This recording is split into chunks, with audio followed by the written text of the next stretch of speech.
Okay. I'm gonna do it! Okay, it works now. Oh, oh.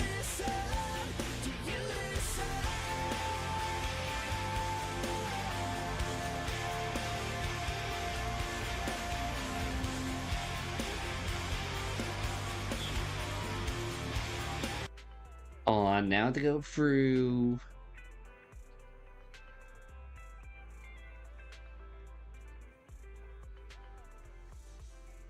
Great.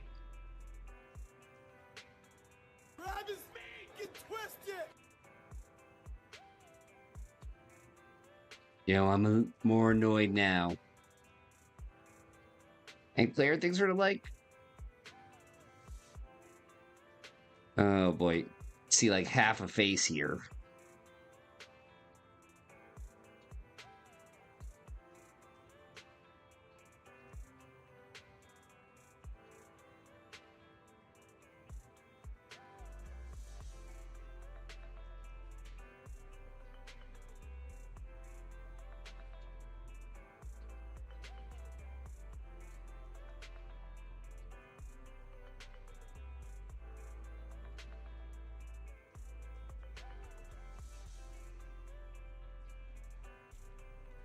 Alright, if I got rid of that.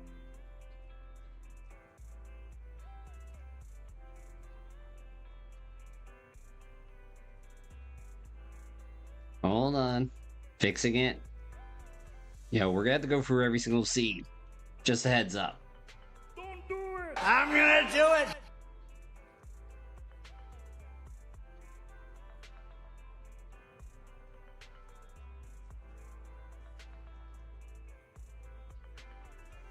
Every single mother trucking scene.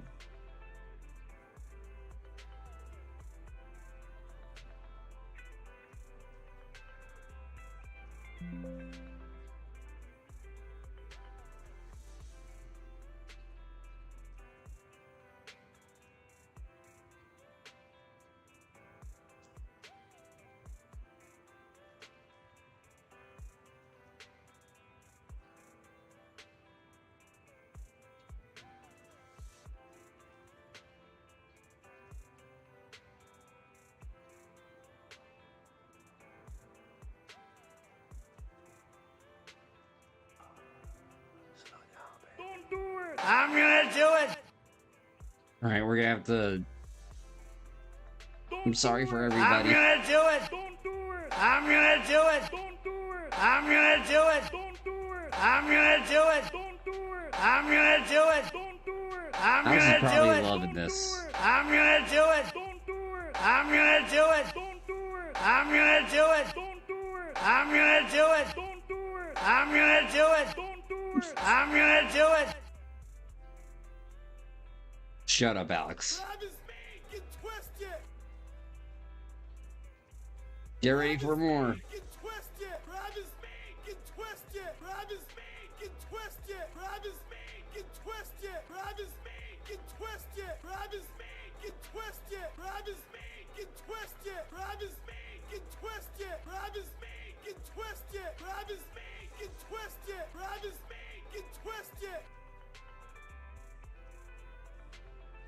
My life is. And I'm going to fix the trigger fire. Don't do it! What? Huh? Nothing. I say nothing. Slow down, baby. What? Huh? Nothing. I say nothing. Slow down, baby. What? Huh? Chicken jockey. Nothing. I say nothing. Slow down, baby. What? Huh? Nothing. Oh my god, no. Just open. Slow down, baby. What? Huh? Nothing. I say nothing. Slow down, baby. What? Huh? Nothing. I say nothing. Slow down, baby. What? Huh? Nothing. I say nothing. Slow down, baby. What? Huh? Nothing. I say nothing. Slow down, baby. What? Huh?